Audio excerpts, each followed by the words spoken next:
ya Tuhan, jemaat yang dikasihi, ibadah raya pagi hari ini kita lakukan dengan pengakuan bahwa pertolongan kita datang dari Tuhan, pencipta langit dan bumi serta segala isinya. Tuhan yang setia, yang tidak pernah meninggalkan perbuatan kami. Turunlah sekalian kasih karunia dan damai sejahtera dari Allah Bapa, Anak dan Roh Kudus di dalam ibadah raya pagi hari. Kami mengucap syukur kepada Allah yang hidup, yang menyediakan waktu untuk kami berkumpul bersama dalam sukacita. Tetapi yang lebih penting dari itu, di dalam berkat yang Kau sediakan dalam ibadah ini, di mana Engkau sendiri ya Tuhan yang hadir dan memberkati kami semua. Kami rindu Tuhan beribadah kepada-Mu, menaikkan puji sembah kami kepada Engkau, dan biarlah kami bersama-sama menikmati hadirat-Mu yang indah dan kudus. Berkatilah ya Tuhan kepada raya pagi hari ini dari awal sampai akhir. Di dalam nama Tuhan Yesus kami berdoa. Amin. Selamat berkata Tuhan Yesus berkati.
Tuhan, kami mengucap syukur kepada-Mu di tengah kondisi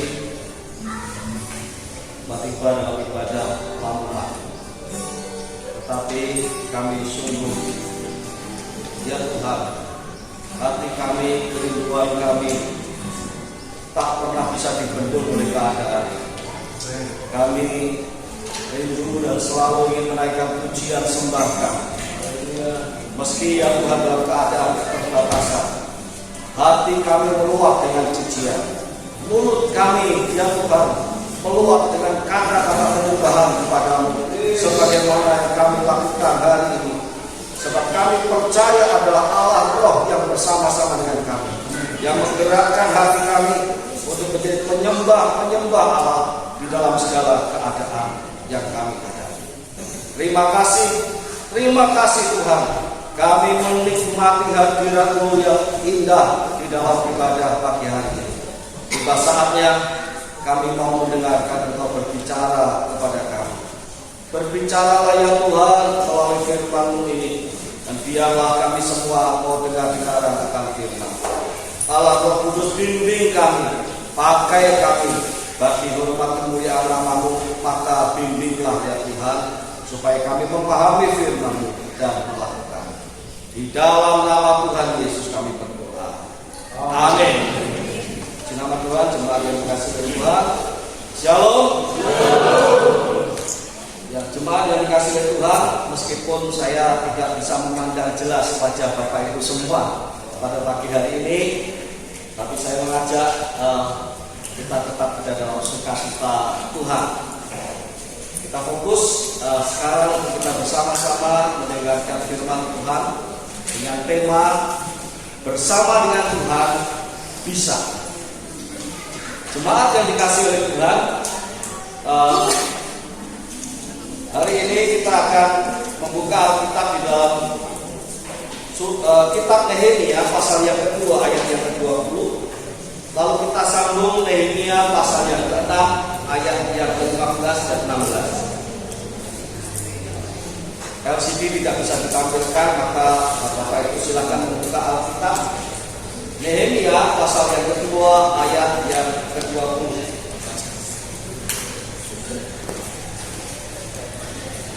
Demikian firman Tuhan. Aku menjawab mereka, kataku, Allah semesta langit, Dialah yang membuat kami berhasil. Sekali lagi, Dialah yang membuat kami berhasil. Kami, hamba-hambanya, telah siap untuk membangun, tetapi kamu tak punya bagian atau hak dan tidak akan ditinggal di Yerusalem. Kita sambung dengan Nehemia pasal yang ke-6 ayat yang ke-15 sampai ayat yang ke-16.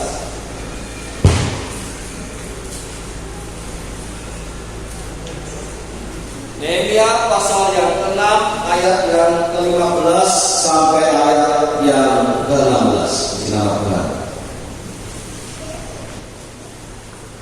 Tembok itu selesai dibangun pada tanggal 25 bulan Elul dalam waktu 52 hari.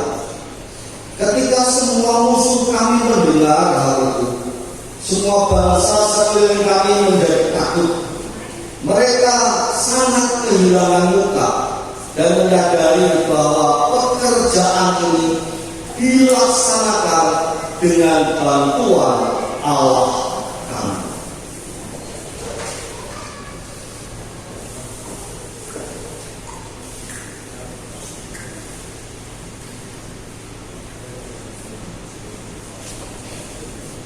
Kamu kok rajin sekali ke gereja? Buat apa? Aku aja tidak pernah pergi ke gereja bisa kaya. Kata seorang bos kepada anak buahnya, yang kedua anak buah ini adalah jemaat gereja. Kalau saya ingin membahasakan dengan bahasa saya sendiri, kira-kira demikian. Buat apa kamu itu mengandalkan Tuhan. Aku yang mengandalkan Tuhan aja bisa berhasil. Kalau saya menjadi karyawan dia ataupun teman dari bos ini, ya lebih baik teman. Kalau karyawan kan tidak bisa menjawab bos ini. Kalau saya menjadi teman dari bos ini, saya akan berkata kepada dia begini. Kalau kamu kaya dan jika kamu itu tanpa Tuhan, apalah arti kekayaan? Kalau kamu itu orang yang berhasil dan sukses di dunia ini, tetapi kalau kamu hidup tanpa Tuhan, apakah arti kesuksesanmu? Sebab firman Tuhan sendiri berkata, apakah gunanya orang mempunyai seluruh isi dunia ini kalau ia kehilangan nyawanya? Jemaat yang dikasih oleh Tuhan, oleh sebab itu sebagai orang percaya kita itu diajar oleh Tuhan untuk terus mengingat dan mengandalkan Tuhan. Kita ingat di dalam Mazmur pasal 127 ayat pertama, jika bukan Tuhan yang membangun rumah, sia-sialah usaha orang membangunnya. Jika bukan Tuhan yang mengawal kota, sia-sialah para pengawal berjaga-jaga.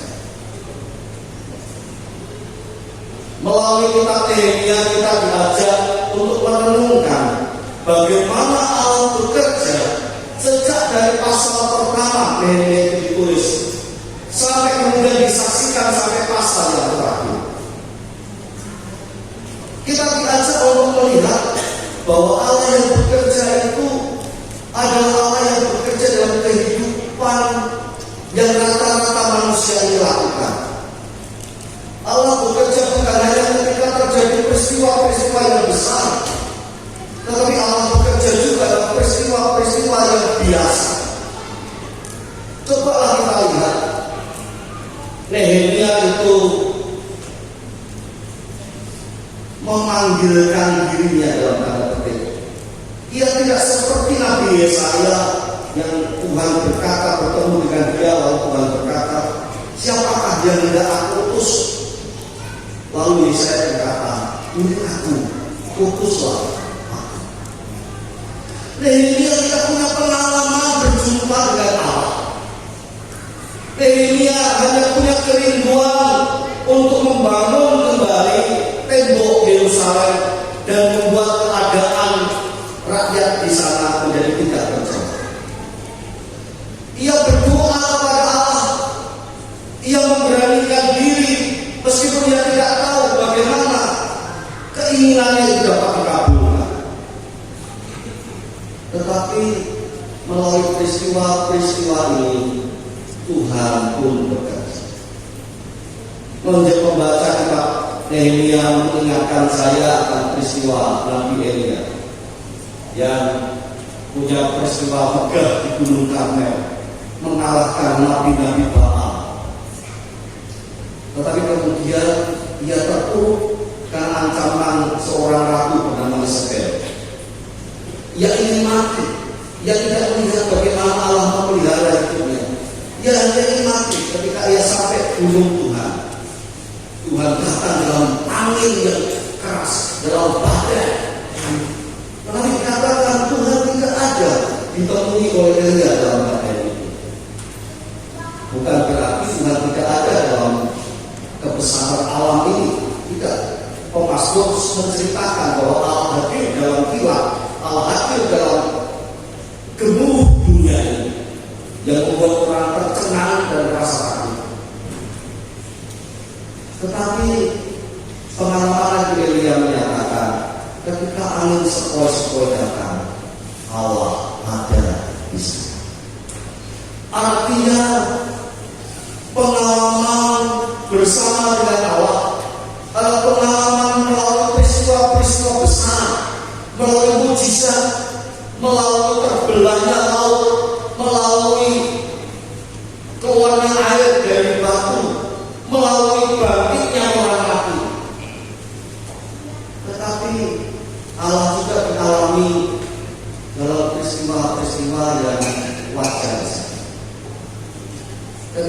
lulus dari sekolah di Seminari Alkitab Asia Tenggara di Malang, seorang mentor saya memberikan kado kepada saya. Kadonya adalah sebuah buku, judulnya adalah Down to Earth Spirituality. Spiritualitas yang membumi. Isi buku itu adalah menceritakan tentang tokoh-tokoh Alkitab yang selama ini mungkin lepas dari pandangan kita, yang ternyata punya pengalaman-pengalaman dengan Allah, tidak melalui peristiwa-peristiwa yang besar, tetapi peristiwa-peristiwa yang sederhana, peristiwa-peristiwa yang tampaknya manusiawi saja, tetapi Allah ada di sana. Jemaat yang dikasihi oleh Tuhan, demikian juga di dalam hidup kita. Kita punya pengalaman dengan Allah itu hampir setiap hari sebenarnya. Saya katakan ya, kita punya pengalaman dengan Allah itu setiap jam, setiap waktu, setiap hari. Melalui peristiwa yang akbar yang tidak semua orang alami, melalui pernyataan kuasa Allah yang luar biasa, ya. Tetapi justru juga melalui peristiwa-peristiwa yang biasa-biasa.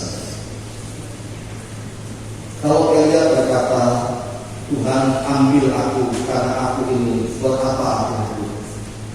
Dia tak lagi mengalami pembelaan Allah sama seperti di Gunung Karmel.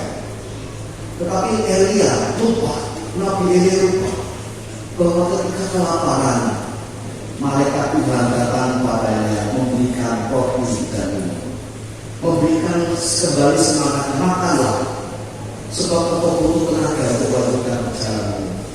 Elia lupa bahwa pemeliharaan malaikat adalah salah satu wujud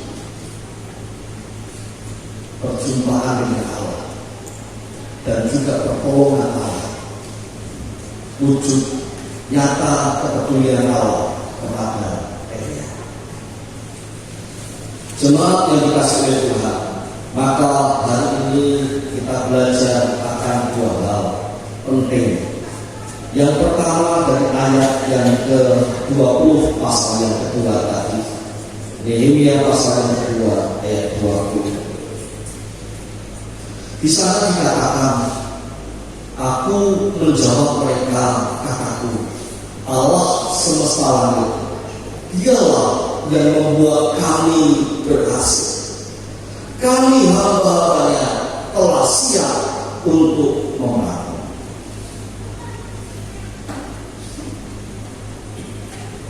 Kalau kita perhatikan ayat ini, ada sebuah keyakinan bahwa pekerjaan yang akan dilakukan oleh Nehemia akan dibuat Allah berhasil.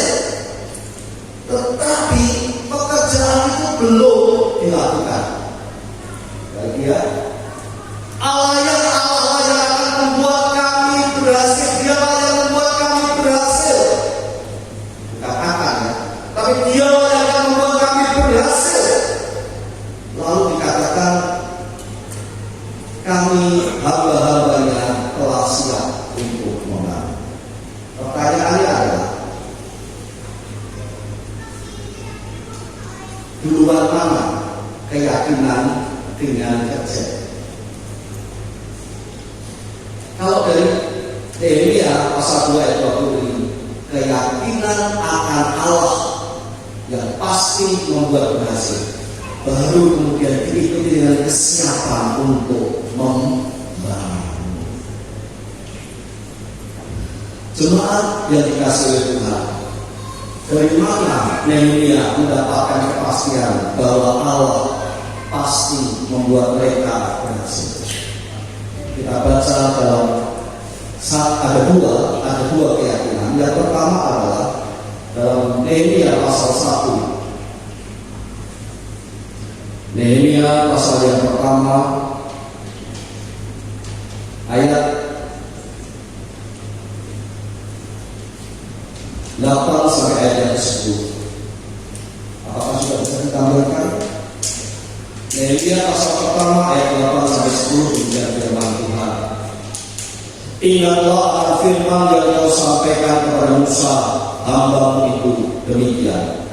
Bila kamu berlaku tidak setia, kamu akan kucerai-beraikan di antara bangsa-bangsa. Tetapi bila kamu berbalik kepadaku dan tetap mentaati perintah-perintahku serta melakukannya, maka sekalipun orang-orang yang terkeluar dari ujung langit, aku akan mengumpulkan mereka kembali dan membawa ke tempat yang telah kupilih untuk membuat namaku tinggal di sana. Bukankah mereka ini hamba-hamba-Mu dan umat-Mu yang telah Kau bebaskan dengan kekuatan-Mu yang besar dan tangan-Mu yang kuat? Jemaat yang dikasihi Tuhan, dari mana keyakinan bahwa Allah Dia yang akan membuat berhasil? Dari mana?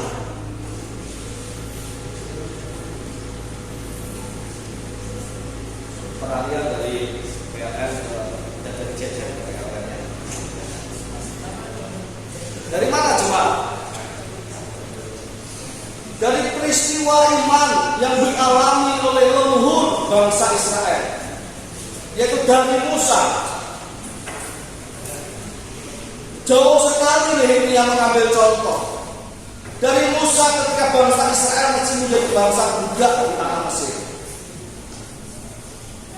Nehemia melihat bagaimana Allah itu dengan tangan teracung membebaskan bangsa Israel dari perbudakan. Mereka didesak oleh tentara Firaun sampai terjepit di laut Mosum, di laut terbelah. Di sana dengan kekuatan Allah, laut terbelah sehingga orang Israel bisa berjalan di tanah yang kering.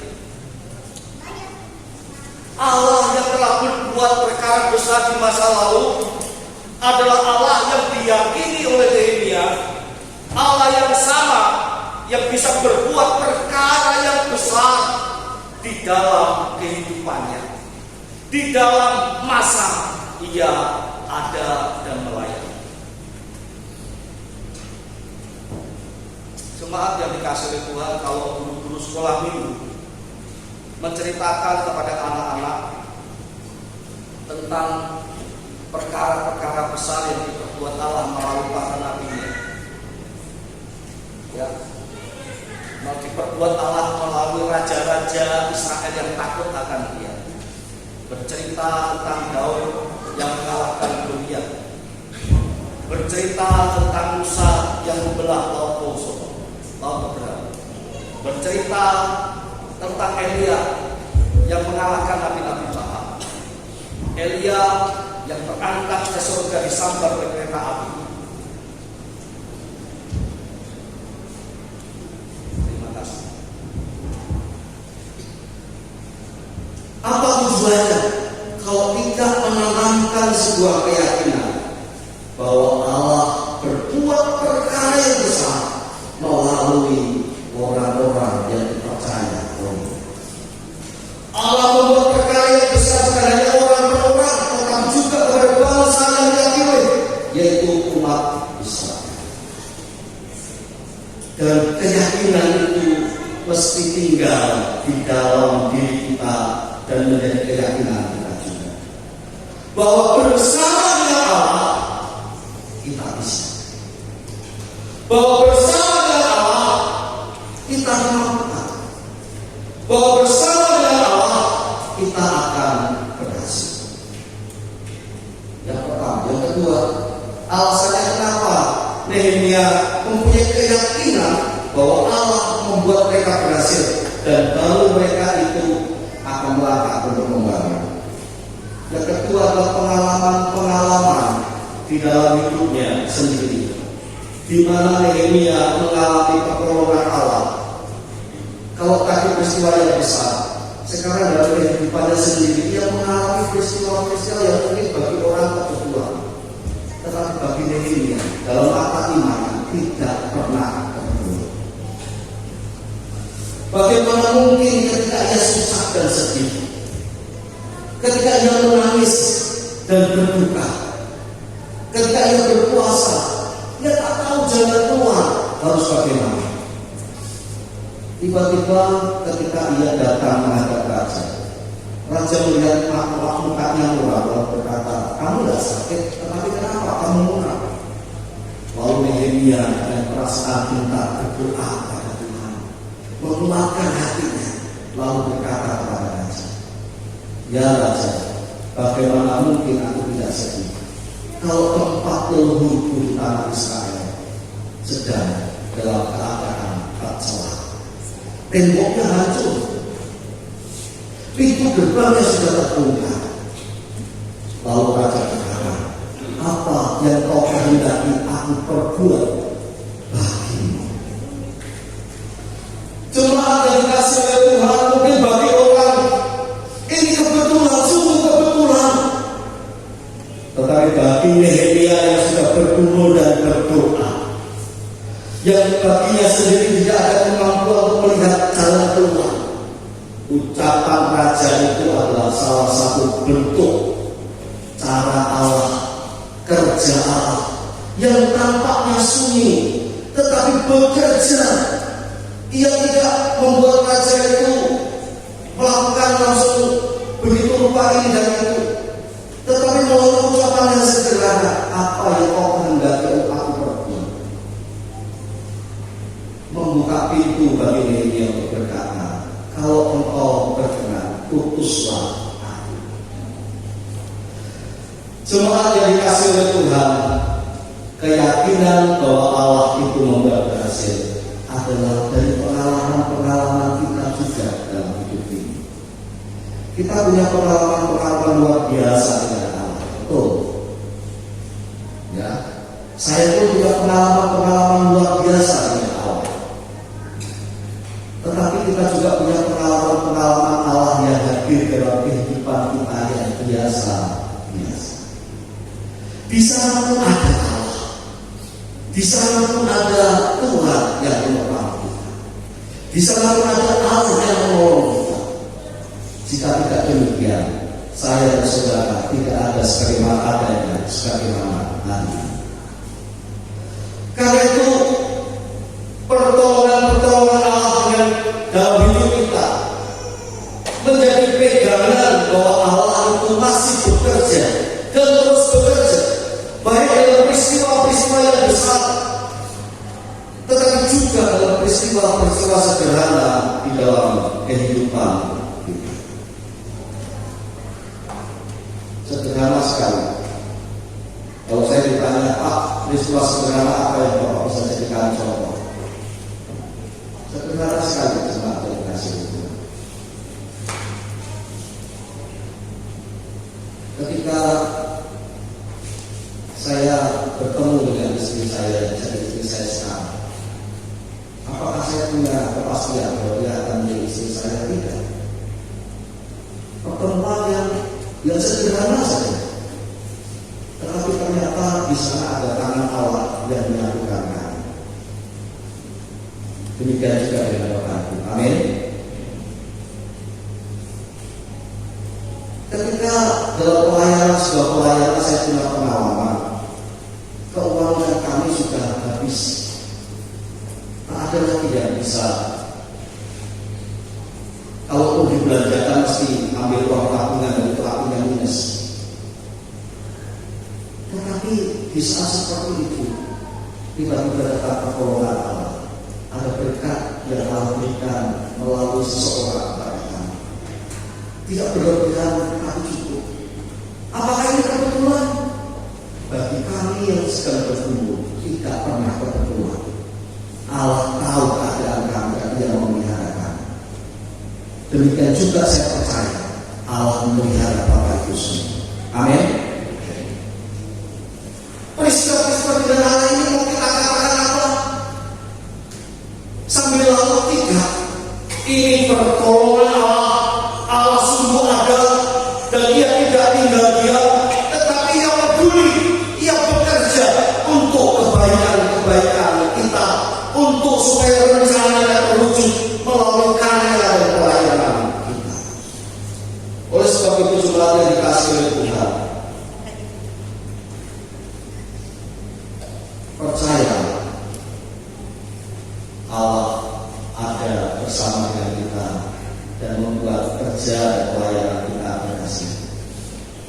maka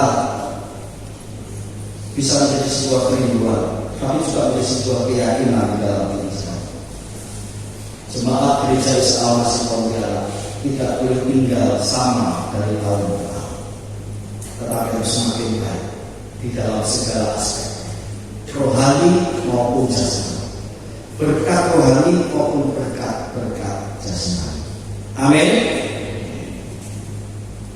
Puji nama Tuhan. Ya, puji nama.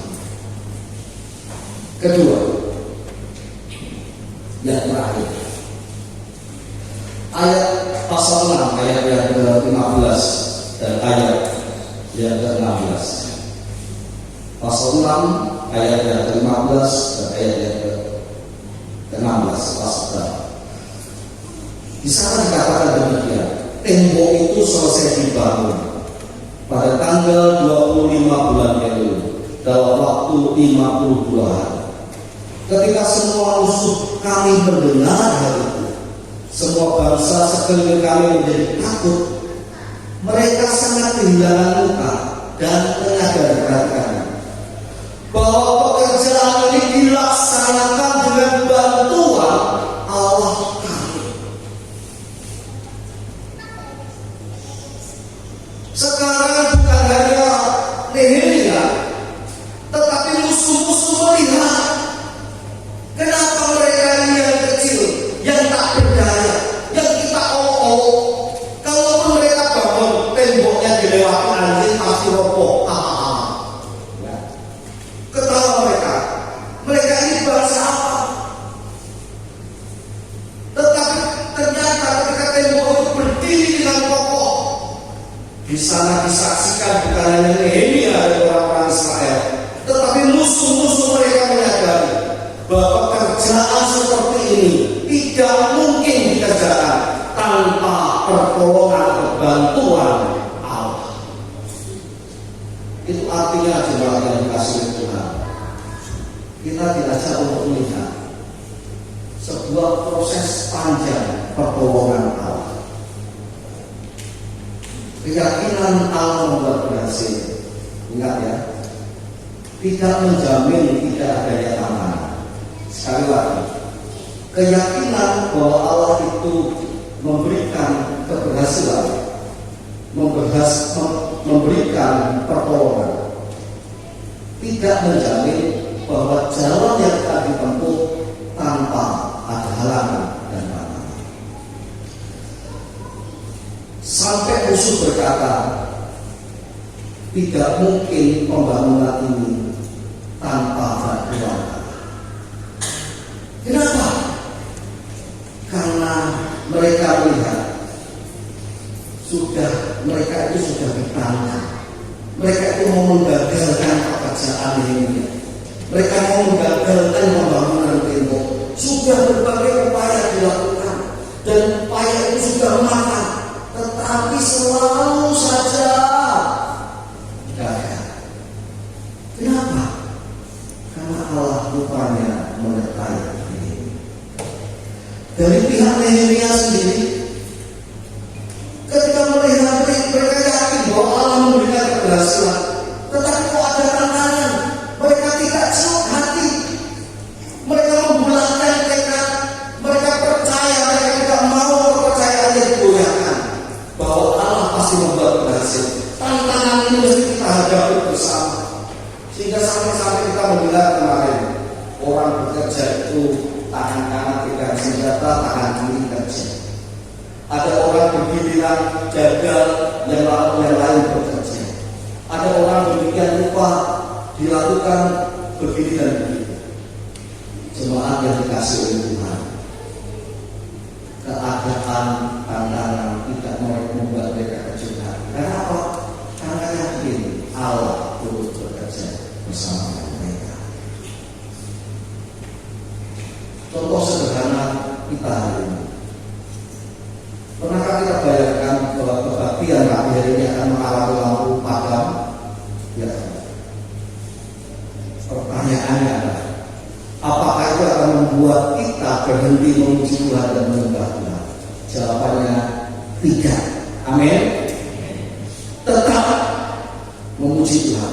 tetap menyembah Tuhan, bahkan semakin dalam menyembah Tuhan. Kita punya pengalaman yang real pagi hari ini. Kita punya pengalaman yang real pagi hari ini. Oleh sebab itu jemaat yang dikasih oleh Tuhan, di tengah-tengah tantangan kehidupan yang kita alami, mari terus bulatkan tekad percaya bahwa Tuhan memudahkan. Allah ada ketika Nehemia diutus oleh raja. Allah ada ketika Nehemia sedang mengajak umat Tuhan untuk bekerja bersama-sama dan mendapat sambutan baik. Allah ada ketika Nehemia ditantang oleh Sanballat dan Tobia. Allah ada membela Nehemia. Allah ada ketika Nehemia itu tidak mandi sehari-harian, berhari-hari tidak mandi karena harus menjaga tembok Yerusalem. Semangatnya tak pupus oleh tantangan itu. Allah ada ketika Nehemia hendak dibunuh oleh Sanballat dan teman-teman. Allah ada ketika Nehemia dipojokkan. Bahkan Allah ada ketika Nehemia mengalami kegagalan kecil, sehingga Nehemia tidak jatuh terpuruk oleh kegagalannya, tetapi bangkit kembali bersama dengan Allah yang ia yakini memberikan keberhasilan. Jemaat yang dikasihi oleh Tuhan, Gereja Salmasih Pontianak mempunyai banyak tantangan yang harus dijawab. Saya rindu administrasi kita akan semakin baik di gereja ini. Dan puji Tuhan, sudah mulai ada tanda-tanda perbaikan, tetapi belum selesai, masih proses. Mari saya percaya suatu saat akan lebih baik lagi administrasi kita di gereja ini. Kenapa? Karena saya meyakini Allah itu menyukai kata kita. Maka kalau segala sesuatu tertib tanpa mengganggu pekerjaan kita, tanpa menghalangi pekerjaan Tuhan, mari kita lakukan supaya segala sesuatu dapat dipertanggungjawabkan kepada Tuhan. Saya rindu sekali administrasi itu termasuk dalam pelayanan limbah, antusias dalam pelayanan Tuhan, kedisiplinan. Meskipun belum menunjukkan yang sempurna, tetapi hal kecil sudah kita syukuri dan kita mau terus lakukan. Saya bersama dengan rekan-rekan saya di PM akan berupaya memperbaiki hal ini dan semakin baik. Kita punya tantangan di bidang misi. Sekolah Salomo, kita punya tantangan. Apakah Salomo akan bagaimana? Tetapi yang kita yakini sampai sekarang adalah Allah masih mau memakai Salomo. Kita tidak mau menyerah, tapi kita mau berserah kepada Tuhan sampai memang apa yang Tuhan kehendaki dinyatakan dalam hidup. Tapi yang saya mau adalah Salomo kembali kepada tujuan semula, menjadi misi bagi gereja ini, supaya anak-anak yang dididik di sini mendengarkan kabar Injil Yesus Kristus, supaya orang tua mendengarkan Injil Yesus Kristus, khususnya yang belum mengenal Tuhan. Bukan sekadar menambah jumlah anggota gereja, tetapi yang pasti menambah jumlah orang yang diselamatkan. Coba kita punya tantangan untuk membangun gedung gereja ini. Kita lihat berapa kali ancaman kebanjiran. Panitia sudah bekerja, tapi sekaligus kita juga menanti-nanti dan mendoakan karena dinamikanya terus berjalan. Bagaimana pembangunan nantinya, kita sedang mencari yang tepat.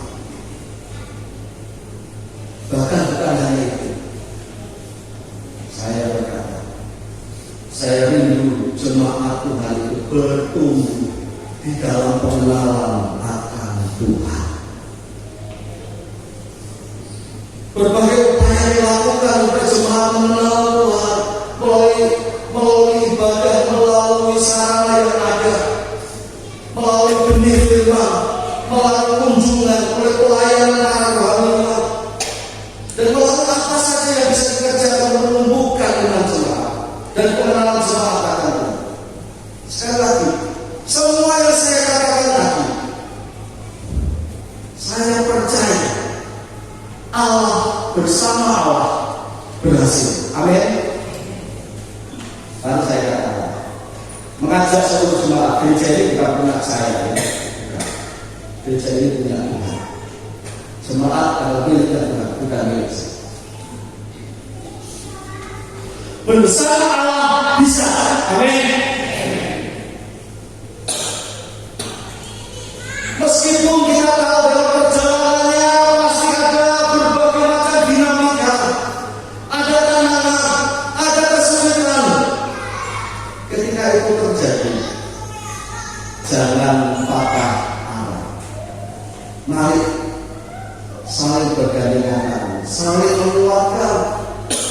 Mari kita jalani bersama sampai tembok itu terbangun selesai, sama seperti yang dilakukan Nehemia bersama dengan Tuhan, dia berhasil.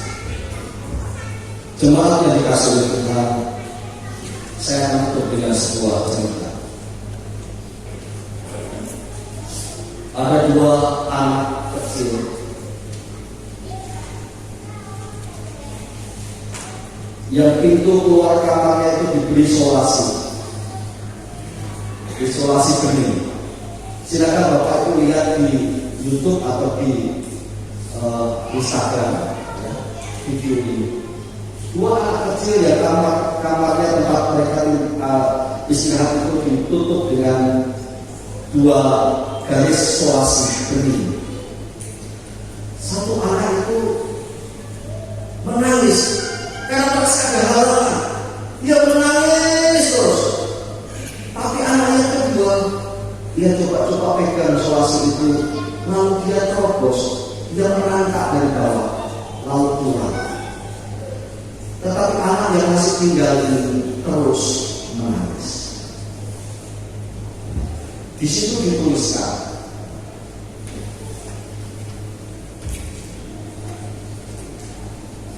merengek atau mencari solusi,